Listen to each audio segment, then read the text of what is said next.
We got something special for you. Check this Initiative, out. enabling the next generation. Very, very super low profile. Hey everyone, this is Warren Navarro, COO of EV Initiative. And today I am here with Gareth Morgan. There you go. Liz Morgan from EV Protection. Thank you so much for joining me, guys. And today we are going to be taking a look at a brand new technology. Obviously, the name of the company is EV Fire Protection, which is pretty straightforward. And you can understand why we're looking into this technology. Can you guys tell me a little bit more about, are you able to share your screen, show me what this thing looks like? And because I have, is it like a, oh, I know what it could look like. Does it look like this? It does not look like Okay, so it's something different than this. EV FirePro it's pretty much what the name says. It is a fire suppression system for electric vehicles.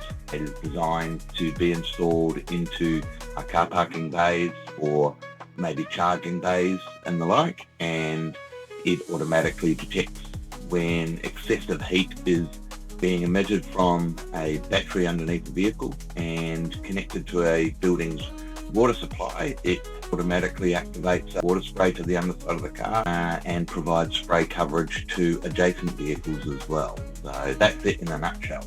Really cool. So there it is. It looks like that. It's made out of 304 stainless steel.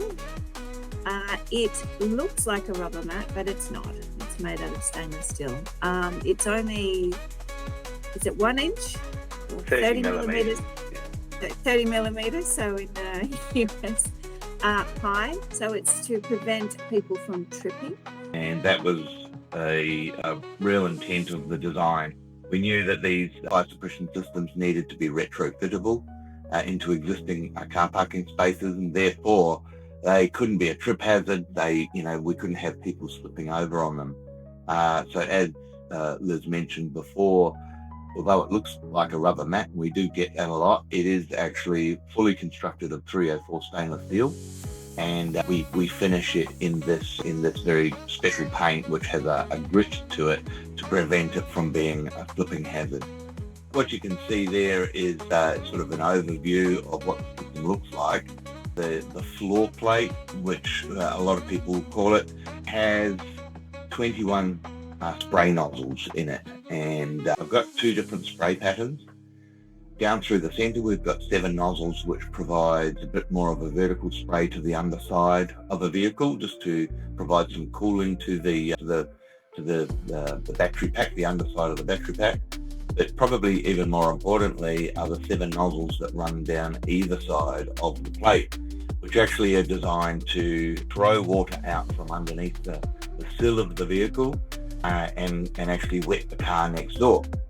One of the characteristics of EV battery fires, when they're off-gassing under high pressure, we often see these jet-like flames that shoot out the sides from underneath the vehicle, and that can and has been known to cause significant fire spread, rapid fire spread. And so the intent of these nozzles is to provide spray coverage to the adjacent vehicle, or if it's a building column, to prevent structural damage or fire spread. Wonderful. And you answered one of my questions. So we can retrofit this product onto any existing property, and obviously in pre-construction, we can plan for it. Yeah, that's exactly right. How does it know when a fire starts? Is this thing like a fire alarm goes off and then it sprays every car?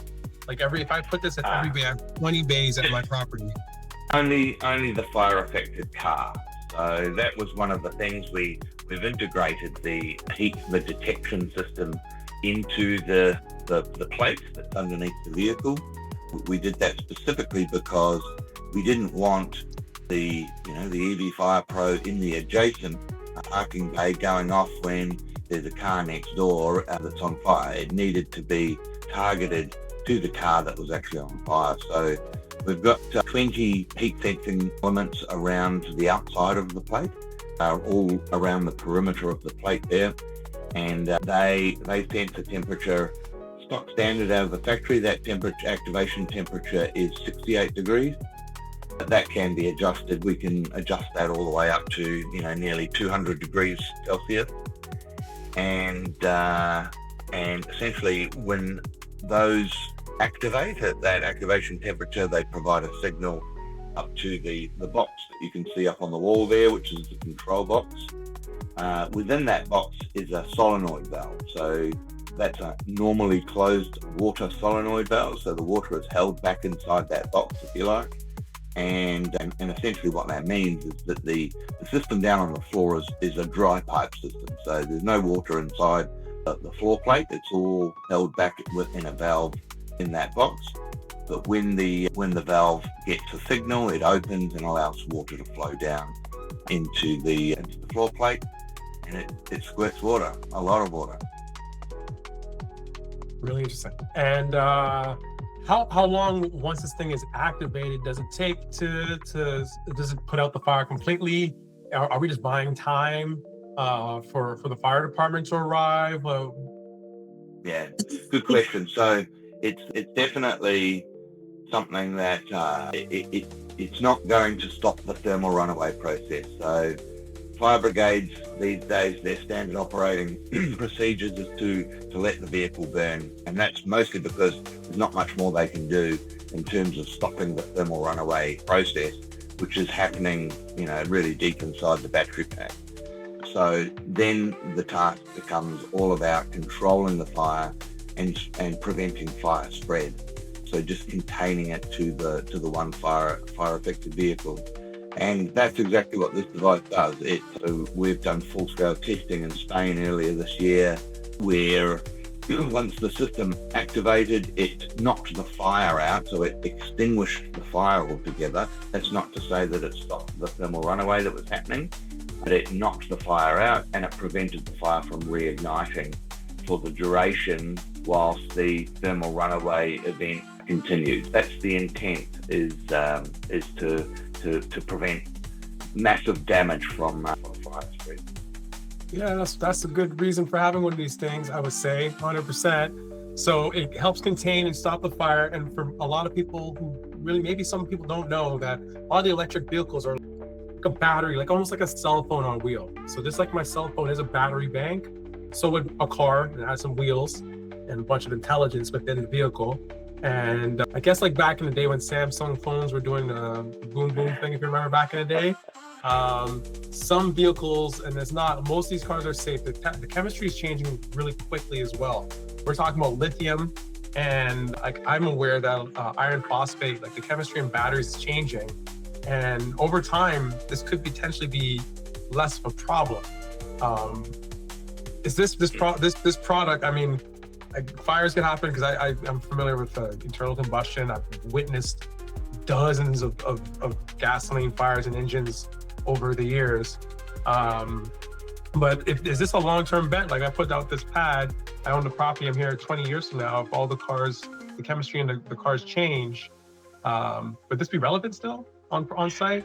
I'm going to say that I believe that it is, because the amount of electric vehicles on the road at the moment and that are coming on the road with the net zero targets and heading towards 2030, there's going to be a lot of electric vehicles, older electric vehicles that are on the road, and we do not know the state of the batteries that are coming in to be charged. Would something like this cost me hundreds of thousands of dollars to add to the property? Is there a ballpark range price that you could share for this product? Again, this is something brand new. Haven't seen it before. We're thinking about deploying a lot of these because it sounds like it may work to protect the investment or other people. In terms of cost, we have distributors across various countries who will sell and then install the EV fire protection and create the ongoing maintenance to make sure that it gets looked after and can last those 20 years that you spoke about. Loving it. I'm loving it. Does it come with a warranty of the box? It does. Yes, it does. Yep. So because the thing is fully constructed of stainless steel, we offer a 5-year warranty on it. And I mean, essentially, we've constructed these things to last a lifetime. At the end of the day, once they're installed, we kind of hope that people don't even really notice that they're there. That's what they're, we don't want people, pointing out the fact that, they've got a fire suppression system there. We expect that they just sit there, they're maintained on a 6-monthly basis. They won't deteriorate because they are constructed of stainless steel. And the maintenance is very, very simple on them. There are test facilities within in the control box that we were talking about before, which allows service personnel to be able to test it, flow water through it if necessary. I guess some of the other features with it too is that it can be connected to a building's fire detection and alarm system if there's one in the building, and that has the potential to be able to alert occupants and potentially even call fire brigade as well if it's connected to a monitoring service. Really cool. Really, really, really, really cool technology. And certifications. It says brand new tech. I'm not even sure if you guys are not in America yet, or am I the first person from this side of the pond to say hi? We've got a lot of interested people from America, and we're dealing with a couple of people there. First interview like this, though. Huge. No, there's gonna be more, and I'm even thinking about ways to promote this product. Seems like an important piece of puzzle that a lot of people are concerned about, and there's a reason why we're having this conversation. We're always looking for the latest, greatest, newest, coolest technology, robotics, EV chargers to incorporate in our properties and our offerings. I'm really happy that you guys were able to spend the time with me to introduce the EV FirePro product, which you guys are working with and building. We hope to utilize technology just like this at our properties. It seems to make a lot of sense. And is there anything else that you guys would like to close off with before I see you next time? I'd like to just say, earlier on, Warren, you mentioned about how you've spoken to a lot of fire brigade, and this was developed for the same reason. After Gareth was speaking to a lot of fire brigade. You guys are geniuses. I love it. Let's go. And you're listening and you're solving problems. I can see the iterations that were made along the way, and this is great. No, this is great. This is what we're looking for. So I really appreciate you both. And it's more Navarro from EV Initiative. Thank you guys so much once again, and looking forward to another episode. Thanks, Warren. Thanks. EV Initiative, enabling the next generation.